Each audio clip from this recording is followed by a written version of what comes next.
Hello everyone, आप लोगों का स्वागत है अप्लाइड फिजिक्स के ऑनलाइन क्लास में। आज हम लोग पढ़ेंगे कि सर्कुलर मोशन क्या होता है और कौन कौन सा टर्म सर्कुलर मोशन के अंदर आता है। तो देखिए, सर्कुलर मोशन दो वर्ड से मिलकर बना हुआ है, सर्कुलर प्लस मोशन। तो मोशन कहने का मतलब होता है कि अगर कोई बॉडी अपना पोजीशन टाइम के रेस्पेक्ट में चेंज करता है तो हम कहते हैं कि वो बॉडी मोशन में है। और सर्कुलर का मतलब होता है सर्कल। तो पूरा मिला दीजिए कि अगर कोई बॉडी किसी सर्कुलर पाथ में मूव कर रहा है तो ऐसे मोशन को सर्कुलर मोशन कहेंगे। नहीं तो if a body is rotating about a fix axis, अगर कोई बॉडी किसी फिक्स एक्सिस के अबाउट, किसी फिक्स सेंटर के अबाउट रोटेट कर रहा है तो ऐसे मोशन को हम लोग सर्कुलर मोशन कहते हैं। जैसे एग्जांपल के तौर पर अगर आप सन को एज अ सेंटर मान लेंगे तो आपको पता है कि अर्थ सन के चारों तरफ, सूर्य के चारों तरफ घूमते रहता है, तो वो भी एक कैसा मोशन कर रहा है? Circular motion. तो चलिए फटाफट हम लोग इसके डिफिनेशन पार्ट्स को देखते हैं। तो क्या कह रहा है? कह रहा है कि if a body is rotating about a fix axis, अगर कोई बॉडी किसी फिक्स एक्सिस के अबाउट क्या कर रहा है? रोटेट कर रहा है। मतलब एक्सिस और उस बॉडी के बीच में कुछ डिस्टेंस होगा जो रेडियस का काम कर रहा होगा, जो सर्कुलर पाथ में घुमा रहा होगा। तो क्या कह रहा है कि if a body is rotating about a fix axis और moving along a circular path then it is known as circular motion. जैसे फिगर से देखिए, कह रहा है कि अगर हम किसी फिक्स एक्सिस को एज्यूम कर ले, नहीं तो किसी सेंटर को हम मान ले और कोई बॉडी जो है उस सर्कुलर पाथ में मूव कर रहा है, ठीक है, सर्कुलर पाथ में क्या कर रहा है? मूव कर रहा है, तो ऐसे मोशन को हम लोग क्या कहेंगे? सर्कुलर मोशन कहेंगे। कहां देखने को मिलेगा? तो एग्जांपल देखिए, एग्जांपल यहां पर लिख देंगे एग्जांपल में, ठीक है।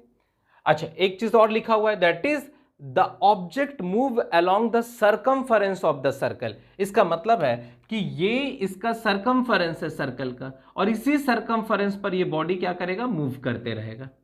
तो ये भी क्या हो गया? सर्कुलर मोशन हो गया। आगे कह रहा है एग्जांपल में मोशन ऑफ ए फैन। अगर आप फैन का अपने घर में एग्जांपल देखेंगे तो जो उसका ब्लेड होता है वो आपको क्या करता है? जहां से वो टंगा रहता है उसको सेंटर मान के वो ब्लेड उसके चारों तरफ घूम रहा है, तो ये भी एक सर्कुलर मोशन का एग्जांपल हो गया। दूसरा, motion of a flywheel around the axle. अगर आप एक्सल देखे होंगे, जैसे एक्सल होता क्या है? एक सर्कुलर रॉड होता है जो अपने जगह पर फिक्स होता है, अपने एक्सिस पर फिक्स होता है, ये घूमता नहीं है। अगर मान लीजिए कोई सर्कुलर रॉड अपने एक्सिस पर घूमने लगा तो उसको एक्सल ना कह के साफ्ट कहेंगे, SHAFT, साफ्ट कहेंगे, ठीक है। पर अगर ये फिक्स है, ये सर्कुलर रॉड फिक्स है, पर इसके ऊपर कोई चीज माउंटेड है, मतलब चढ़ा हुआ है और वो घूम रहा है, तो उसको हम लोग एक्सल कहेंगे। जैसे आपके साइकिल के पीछे में भी एक्सल रहता है और उसी एक्सल पर व्हील रोटेट करते रहता है। बात समझ में आ रहा है? तो एक्सल क्या हो गया? एक सर्कुलर शाफ्ट हो गया। और फ्लाई व्हील आप कहां देखे होंगे? तो आप नोटिस किए होंगे, आप अपने गांव में, शहर में कहीं भी देखे होंगे, अगर गाय को चारा खिलाने के लिए जो हम लोग मशीन यूज करते हैं, कुट्टी काटने का मशीन, उसमें भी एक फ्लाई व्हील लगा रहता है। इवन अगर गन्ना जूस वाले को भी देखेंगे तो उसमें भी एक फ्लाई व्हील लगा रहता है, या फ्रूट काउंटर चले जाइए जहां जूस देता है, वहां भी जो मशीन लगा हुआ रहता है उसमें भी एक फ्लाई व्हील लगा रहता है। तो फ्लाई व्हील क्या होता है? वो एनर्जी को अपने अंदर स्टोर करके रखता है और जब जरूरत पड़ता है उसको ट्रांसमिट कर देता है। जैसे गन्ना वाला क्या करता है? पहले उसको घुमा लेता है अपने मशीन को, तो आप नोटिस करेंगे फ्लाई व्हील घूम गया। अगर वो अपना हाथ छोड़ भी देता है तब भी वो फ्लाई व्हील घूमते रहता है, इसका मतलब उसको एनर्जी मिल गया। पर जब आप गन्ना उसमें डालेंगे तो आप ताकत लगा रहे हो और फ्लाईव्हील के पास भी ताकत रहता है, तो वो दोनों ताकत मिलकर उसका काम कर देता है। बात समझ में आ गया? तो यहां पर क्या कर रहे हैं? ये फ्लाईव्हील है, ठीक है, ये फ्लाईव्हील है और फ्लाईव्हील का जो एक्सल है इसके अंदर डाल देते हैं। अब ये इसके अबाउट क्या कर रहा है? रोटेट कर रहा है। तो ये कैसा मोशन कर रहा है? Circular motion. नेक्स्ट क्या है? Motion of an electron around the nucleus. एकदम पढ़े हैं आप लोग केमिस्ट्री में कि न्यूक्लियस को हम लोग, एटम का न्यूक्लियस को हम लोग सेंटर मान लेते हैं, यहां सारा प्रोटॉन और न्यूट्रॉन सिचुएटेड रहता है और इसके चारों तरफ एक ऑर्बिट होता है, इमेजिनरी ऑर्बिट, और इस ऑर्बिट में क्या होता है? डिफरेंट नंबर ऑफ इलेक्ट्रॉन्स जो है रिवॉल्विंग करते रहता है। इसका मतलब है कि अलग अलग ऑर्बिट में इलेक्ट्रॉन जो है इसको सेंटर मान के इसके चारों तरफ घूम रहा है, तो motion of electron around the nucleus, कोई दिक्कत नहीं। चौथा कह रहा है कि motion of a planet around the sun. अब देखिए, अगर आप इसको सन मान लिए और ये आपका अर्थ हो गया, ठीक है, ये आपका सन हो गया, ये आपका अर्थ हो गया, तो आप जानते हैं कि पृथ्वी जो है, अर्थ जो है, वह सन को एज अ सेंटर मान के उसके चारों तरफ घूमता है, ठीक है। अर्थ अपने जगह पर फिक्स है और सन सन अपने जगह फिक्स है और अर्थ जो है उसके चारों तरफ चक्कर मार रहा है। और एक चीज और नोटिस भी करते हैं आप कि अर्थ अपने एक्सिस पर भी घूमता है। तो अगर कोई बॉडी अपने ही एक्सिस पर घूमे तो उस मोशन को रोटेशनल मोशन कहेंगे, और अगर कोई बॉडी किसी दूसरे को अपना सेंटर मान के उसके चारों तरफ घूमे तो उसको हम लोग क्या कहेंगे, सर्कुलर मोशन कहेंगे। बात समझ में आ रहा है कि अर्थ का सारा देखिए, अर्थ का सारा मास हम मान लेते हैं कि यहां पर है, और अर्थ अपने एक्सिस पर भी घूमता है। इसका मतलब 24 घंटा में अपने एक्सिस पर घूम जाता है, और सन के चक्कर लगाने में उसको 365 दिन लग जाता है। जैसे अभी क्या बता रहे हैं कि आप क्या किए, मंदिर गए, शिव जी को आप मान लिए कि सेंटर है, और आप क्या किए, पूजा पाठ करने के बाद पूरे मंदिर का एक चक्कर मार रहे हैं, 2 चक्कर, 4 चक्कर, 5 चक्कर, जैसा आपका विशेष है उस हिसाब से आप चक्कर मार रहे हैं। मान लीजिए आपका विशेष है कि सर बिना एग्जाम लिए हुए ही इस सेमेस्टर हम लोग को पास करवा दीजिए, अगर ऐसा हो जाता है तो हम आपको नारियल चढ़ाएंगे, दूध चढ़ाएंगे, सारा चीज आप बोल के आए थे। ये भी क्या कर रहे हैं, ये देखिए शिव जी एज अ सेंटर और आप एज अ ऑब्जेक्ट इसके चक्कर लगा रहे हैं, 4-5 चक्कर लगा रहे हैं। कुछ बच्चा एग्जाम से रिलेटेड अपना विशेष पूरा कर रहा है, और कुछ बच्चा ऐसा कर रहा है कि सर हमको शादी उदी हो जाए उसके लिए हम कर रहे हैं। तो वहां पर क्या कर रहा है, ये जो ऑब्जेक्ट है ये इसके अबाउट मूव कर रहा है, तो ये कौन सा मोशन कर रहा है, सर्कुलर मोशन। अभी समझ में आ गया। अगर आप अपने ही एक्सिस पर घूम रहे हैं तो वो रोटेशनल मोशन, और आप किसी को अपना सेंटर मान के उसके चारों तरफ घूम रहे हैं तो कौन सा मोशन हो जाएगा, सर्कुलर मोशन। फिर a satellite moving in a circular orbit, आप नोटिस करते हैं कि हम लोग जो सैटेलाइट छोड़ते हैं वो भी क्या करता है, अर्थ के अराउंड चक्कर मारते रहता है। इसका मतलब एक फिक्स ऑर्बिट पकड़ के उसके अराउंड चक्कर मारते रहता है, तो वो भी कैसा मोशन हो गया, सर्कुलर मोशन। क्लियर एकदम। चलिए नेक्स्ट आ जाते हैं एंगुलर डिस्प्लेसमेंट, जिसको हम लोग थीटा से रिप्रेजेंट करते हैं। तो डिस्प्लेसमेंट होता क्या, पहले ये क्लियर हो। तो कहता है कि अगर कोई पॉइंट है ए और बी, तो ए और बी के पास जाने के लिए हजारों रास्ता हो सकता है, तो हमको ए से बी जाने के लिए जो सबसे शॉर्टेस्ट रास्ता हो एक फिक्स टाइम ऑफ इंटरवल में, तो उसको हम लोग कहते हैं लीनियर डिस्प्लेसमेंट। उसी तरह अगर कोई बॉडी सर्कुलर पाथ में घूम रहा है और एक फिक्स टाइम में जितने एंगल बना के वो घूमा, उसी को हम लोग क्या कहेंगे, एंगुलर डिस्प्लेसमेंट कहेंगे। बात समझ में आ गया। इसका मतलब है कि अगर कोई सर्कुलर पाथ है, बॉडी ए पॉइंट पर है, और थोड़ी देर के बाद, कुछ समय के बाद ये कहां चला गया, बी पर चला गया, तो ए से बी जाने में जितना एंगल का ये फॉर्मेशन किया उस सर्कुलर पाथ में, उसी एंगल को एंगुलर डिस्प्लेसमेंट कहेंगे। बात समझ में आ गया। तो क्या कहेंगे, द एंगल डिस्क्राइब, मतलब किसी बॉडी के द्वारा कितना एंगल बनाया गया है by the particle about axis of rotation in a given time is called angular displacement. बात समझ में आ गया कि the angle describe by a particle या the total angle described by the particle in given interval of time in a circular motion is called angular displacement। एकदम clear है कि किसी सर्कुलर पाथ में किसी पार्टिकल या बॉडी के द्वारा कितने एंगल बना के डिस्प्लेसमेंट किया गया है एक निश्चित समय में, उसी को हम लोग क्या कहते हैं, एंगुलर डिस्प्लेसमेंट कहते हैं। अब आ जाइए, अब एंगुलर डिस्प्लेसमेंट ये कितना किया, ए से बी, और एंगल कितना बनाया, थीटा।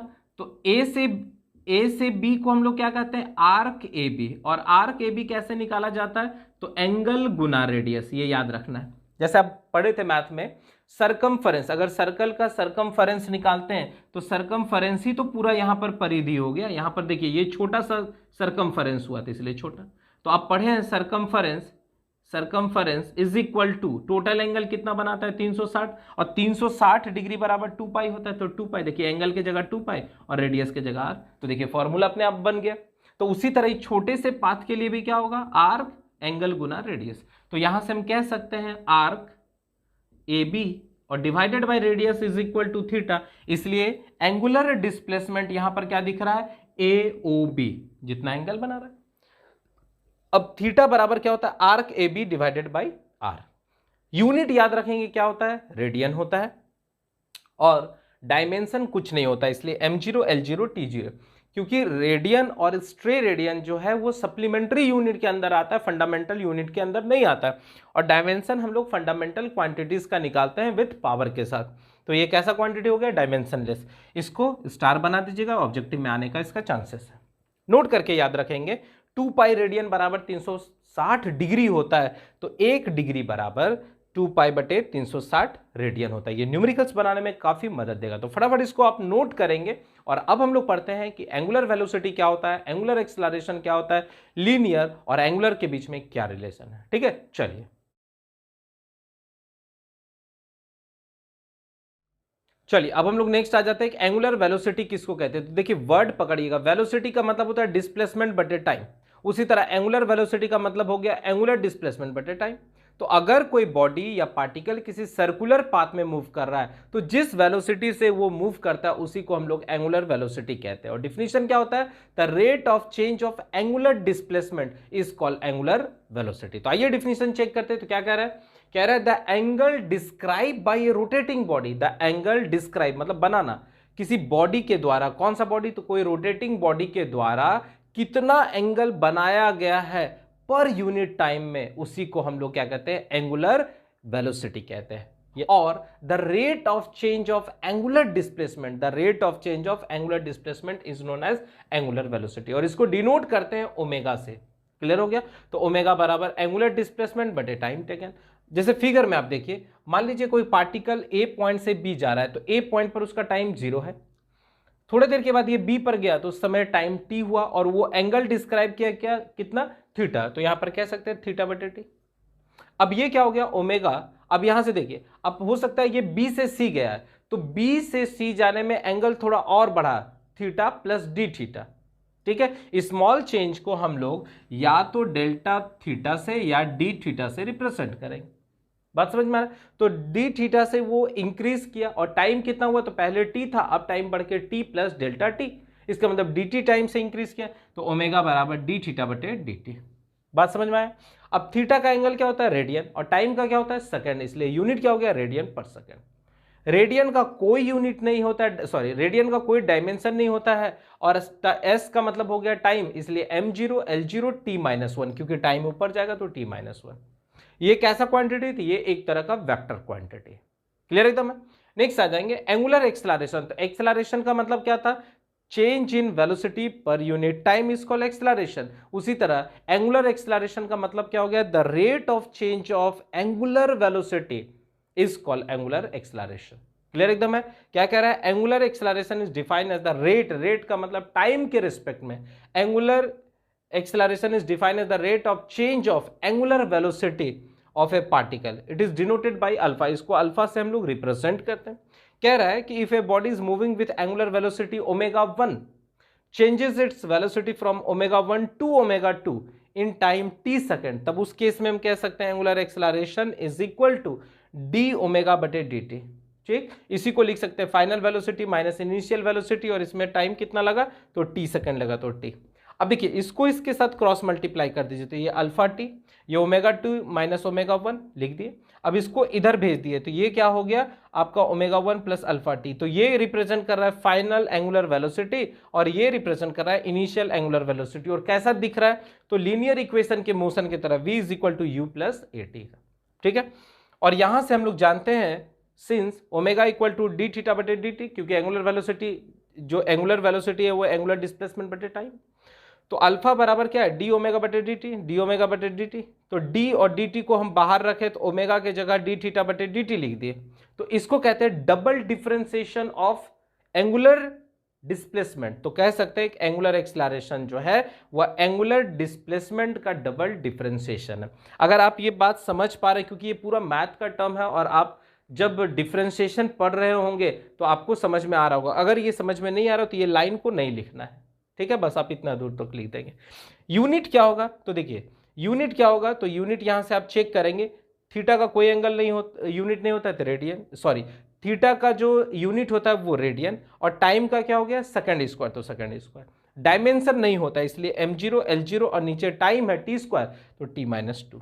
तो आई थिंक आपको ये एंगुलर वेलोसिटी, लीनियर और एंगुलर एक्सेलरेशन अच्छे से समझ में आ चुका होगा। फटाफट इसको नोट कीजिए। अब हम लोग पढ़ेंगे कि टाइम पीरियड क्या होता है और फ्रीक्वेंसी क्या होता है। देखिए टाइम पीरियड का मतलब होता है कि कोई भी बॉडी अगर सर्कुलर पाथ में रोटेट कर रहा है तो एक चक्कर मारने में उसको कितना समय लग रहा है, that is called time period. हो सकता है वो 2 सेकंड में ही कंप्लीट कर ले, हो सकता है 1 सेकंड में ही कंप्लीट कर ले, हो सकता है 1 सेकंड का 10वां भाग में कंप्लीट कर ले। बस ये याद रखना है कि एक कंप्लीट रोटेशन करने के लिए उसको कितना समय लग रहा है, that is called time period. ठीक है। और फ्रीक्वेंसी क्या होता है, तो एक सेकंड में कोई भी बॉडी नंबर ऑफ रोटेशन कितना किया, कितना चक्कर मारा, दैट इज कॉल्ड फ्रीक्वेंसी। हो सकता है एक सेकंड में वो 4 बार घूम गया हो, या हो सकता है एक सेकंड में आधा बार ही घुमा होगा। तो एक सेकंड में कोई भी बॉडी कितना रोटेशन कर रहा है उसको फ्रीक्वेंसी कहते हैं। तो फटाफट आप नोट कीजिए। अब हम लोग टाइम पीरियड और फ्रीक्वेंसी पढ़ते हैं और कुछ इंपॉर्टेंट न्यूमेरिकल्स देखते हैं। ठीक है, चलिए।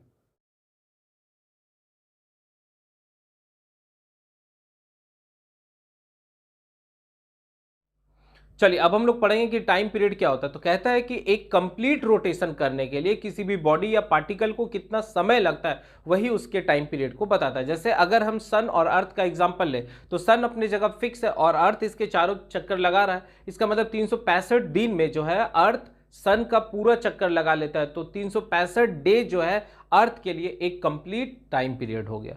उसी तरह अगर आप अपने वॉच को भी एग्जाम्पल के तौर पर लेंगे, तो मिनट का, सेकंड का, आवर का सब एक चक्कर लगा रहा है। इसका मतलब जो आवर का घड़ी है वो टोटल आपका 24 आवर कंप्लीट कर रहा है, तब जाके एक रोटेशन हो रहा है।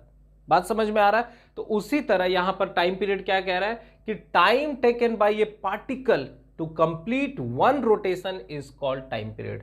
क्लियर एकदम हो गया कि एक रोटेशन कंप्लीट करने के लिए किसी भी पार्टिकल या बॉडी या पार्टिकल या बॉडी को कितना समय लगा, उसको टाइम पीरियड कह रहा है। ठीक है, अब देखिए फिगर से समझिए कि मान लीजिए कोई बॉडी या पार्टिकल एक चक्कर पूरा मार लिया, इसका मतलब 360 डिग्री बनाया, और 360 डिग्री बराबर कितना होता है, 2 पाई रेडियन होता है। तो एंगुलर वेलोसिटी और टाइम पीरियड के बीच में रिलेशन हम क्या कह सकते हैं, angular velocity is equal to displacement, angular displacement बटे टाइम टेकन। तो एक कंप्लीट चक्कर के लिए 2 पाई और बटे टी। यहां टी क्या है, time taken by the particle to complete one rotation. Clear हो गया?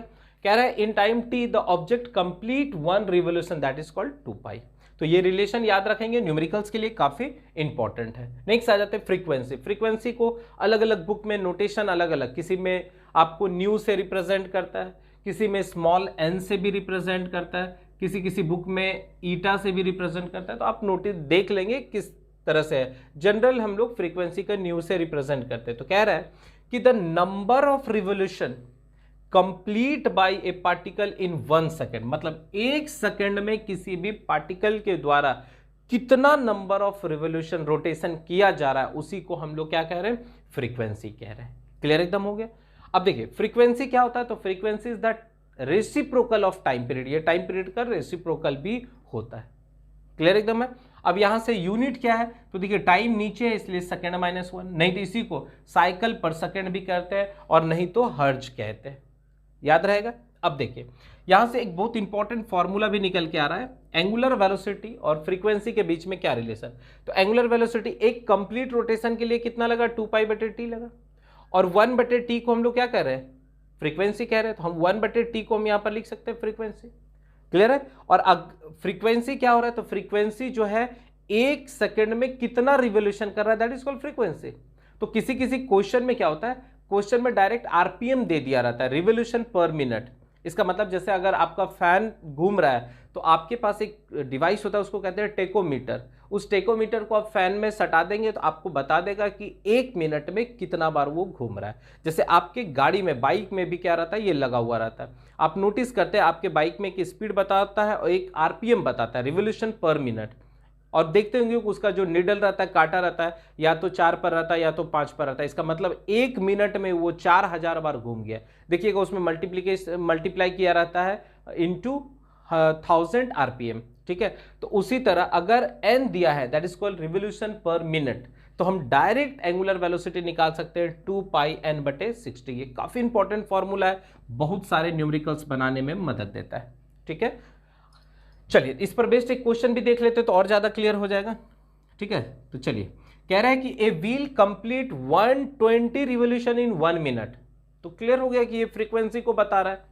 और फ्रीक्वेंसी आप यहां से कैसे निकाल सकते हैं, तो ध्यान दीजिएगा यहां फ्रीक्वेंसी क्या दिया हुआ है, 120 revolution per minute in 1 minute, in 1 minute. तो हमको फ्रीक्वेंसी क्या बोला, 1 सेकंड में पता करने। तो ये 120 रिवोल्यूशन इन 1 मिनट है, इसका मतलब ये आरपीएम दिया हुआ है, revolution per minute, revolution per minute. तो हम लोग क्या करेंगे, इसको 120 और डिवाइडेड बाय पर मिनट है तो इसको 60 से डिवाइड कर देंगे। 1 मिनट में 60 सेकेंड होता है, तो ये क्या हो जाएगा, रिवोल्यूशन पर सेकेंड। क्लियर? तो यहां से ये कट के कितना हो गया, 2 RPS हो गया, रिवोल्यूशन पर सेकेंड। तो फ्रीक्वेंसी निकल गया। अब हमको एंगुलर वेलोसिटी पूछ रहा है, तो एंगुलर वेलोसिटी क्या होता है, omega is equal to 2 pi nu. अब चाहते तो इसको डायरेक्ट भी लिख सकते थे यहाँ पर कि n is equal to 120 RPM दिया हुआ है, और आप डायरेक्ट ही फॉर्मूला का यूज करके आसानी से बना सकते थे, नहीं तो फिर आप इसका यूज कर लीजिए। तो ये क्या हो गया, 2 पाई इंटू 2, तो यहाँ से हो गया 4 पाई, और ये यूनिट क्या हो गया, radian per second. This is your required answer. आ रहा है समझ में? चलिए अब हम लोग एक और क्वेश्चन ले लेते हैं जो काफी इंपॉर्टेंट है। इस तरह का क्वेश्चन मैक्सिमम टाइम आपके एग्जाम में पूछा गया है, ठीक है, प्रीवियस ईयर के सेक्शन में, मतलब जो ओल्ड सिलेबस था इस तरह के क्वेश्चन पूछते थे, ठीक है। कह रहा है कि if a body is rotating in a circular path by the relation theta is equal to 2t cube और प्लस 0.5। थीटा क्या है, एंगुलर वेलोसिटी, टी क्या है, टाइम है। मतलब आपको एंगल नहीं दिया हुआ, एक रिलेशन में दे दिया, एक फंक्शन में दे दिया, ठीक है। थीटा क्या चीज में है, रेडियन में, और टी क्या है, टाइम में है। क्लियर? आपसे क्वेश्चन पूछ रहा है find angular velocity and angular acceleration. ये दो क्वेश्चन आपसे पूछ रहा है, ठीक है। इस तरह के क्वेश्चन आने का भी चांसेस काफी ज्यादा, और भी हम लोग न्यूमेरिकल्स लेंगे। पर देखिए, एक न्यूमेरिकल्स आप इस पैटर्न का अगर सीख जाएंगे तो आप आसानी से इस तरह के न्यूमेरिकल्स को बना सकते हैं, ठीक है। आप मैथ में डिफरेंशिएशन टॉपिक पढ़े होंगे, आई होप। अगर नहीं पढ़े तो कोई टेंशन का बात नहीं। देखिए, डिफरेंशिएशन में आपको एक फॉर्मूला खाली याद रखना है, हम यहां पर लिख देते हैं, ठीक है। एक बहुत इंपॉर्टेंट फॉर्मूला, बस इसको याद रखेंगे। जैसे y is equal to X का पावर n, इसमें दो वेरिएबल दिख रहा है, एक x है, एक y है। x जो है इसको कहते हैं इंडिपेंडेंट, और y जो है इसको कहते हैं डिपेंडेंट। मतलब x का आप कोई भी वैल्यू रखेंगे तो x के वैल्यू पर y निर्भर करेगा। तो इसको हम लोग क्या करते हैं, डिफरेंशिएशन करते हैं dy/dx, हमेशा इंडिपेंडेंट के रिस्पेक्ट में। और याद रखना, डिफरेंशिएशन हम लोग इसलिए करते हैं कि किसी का स्लोप निकाल सके। तो यहां पर ये dy/dx जो इधर रहेगा उसके रिस्पेक्ट में, तो ये क्या हो जाएगा d, और y के जगह देखिए हम पुट कर दिए x का पावर n, और नीचे dx था तो dx। तो याद रखना, डिफरेंशिएशन तभी होता है जब फंक्शन के जस्ट नीचे उसका डेरिवेटिव होता है। तो यहां पर ये क्या होता है, ध्यान दीजिएगा, ये पावर आगे आ जाता है, फंक्शन वापस लिखा जाता है, और इसका पावर एक घट जाता है। तो ये फॉर्मूला हो गया dy/dx। बहुत सारे बच्चा जो 11th-12th किए होंगे उसको ये एकदम क्लियर होगा, और कुछ बच्चा जो अभी नहीं पढ़े वो आप बस इस फॉर्मूला को रट जाइए, पूरे इस टॉपिक के लिए सबसे इंपॉर्टेंट है, बस इतना ही याद रखेंगे, ठीक है। तो हमसे क्या क्वेश्चन पूछ रहा है कि थीटा का मतलब हो गया angular velocity, sorry angular displacement. तो ये एक रिलेशन में दे दिया है 2t³ प्लस 0.5, ठीक है। और ये t क्या चीज में है, सेकंड में दिया हुआ है, सेकंड में दिया। तो find angular velocity and angular acceleration कब फाइंड करना है, तो बोल रहा है एट t बराबर 2 सेकंड पर। 2 सेकंड पर बताइए इसका एंगुलर वेलोसिटी कितना होगा और एंगुलर एक्सेलरेशन कितना होगा। तो अभी आप नोटिस कर रहे हैं, हम लोग फॉर्मूला पढ़े थे, एंगुलर वेलोसिटी को हम लोग ओमेगा कहते हैं, और ये होता है dθ/dt। कोई दिक्कत नहीं। तो dθ, तो थीटा के जगह आप लिख दीजिए 2t³ और प्लस 0.5, और यहां पर क्या हो गया, dt। क्लियर हो गया? अब क्या करेंगे, इंडिविजुअल डिफरेंशिएशन कर देंगे। इंडिविजुअल का मतलब हो गया कि d2t³ और डिवाइडेड बाई dt, और प्लस d0.5 और dt। देख लीजिए, कोई कंफ्यूजन नहीं।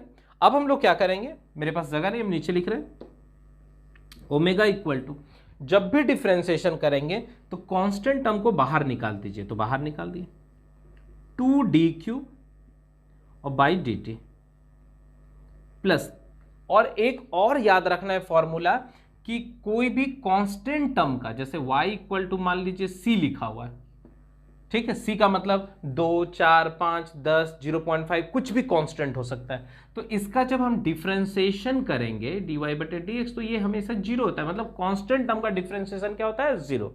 तो यहां भी ऐसा नहीं लग रहा है ये कांस्टेंट टर्म है, तो इसका डिफरेंशिएशन क्या हो गया, जीरो। ये याद रखना है, बस दो चीज याद रखना है कि कांस्टेंट टर्म का डिफरेंशिएशन क्या होता है, जीरो होता है, और कोई भी फंक्शन रहे, पावर रहे, तो बस पावर आगे आ जाता है और पावर घट जाता है, बस यही फॉर्मूला है। तो यहां पर ये जीरो हो गया।